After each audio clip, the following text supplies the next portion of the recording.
Yun, ito na. Ito naman yung ating iluluto ngayon. Bangus, gawin nating sinigang. Ito yung nabili ko kanina sa Patiros. Bago ko siya hihiwain, huhugasan ko siya muna. At ito, hiniwan ko na rin muna itong bangus. Tara, umpisahan na natin ang pagluluto. Ngayon, dahil nagpapakulo pa tayo ng tubig, ilalagay na rin natin ito kasama sa pakuluan para sa sabaw ng ating sinigang na bangus. Antayin lang natin kumulo. Ilalagay na natin ang ating bangus.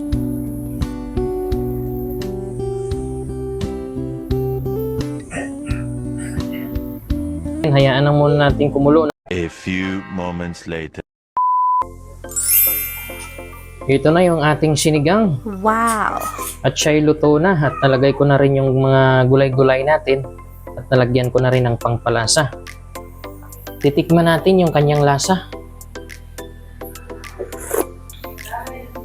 Panalo.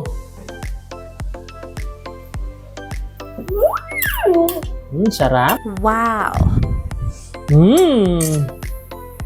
At yun, nagustuhan ng anak ko yung niluto kong sinigang. So isa lang ibig sabihin, sila po ay maarte sa pagkain. Kagaya niya na may sakit siyang autism, pero dahil nagustuhan niya yung luto ko, isa lang ibig sabihin yan.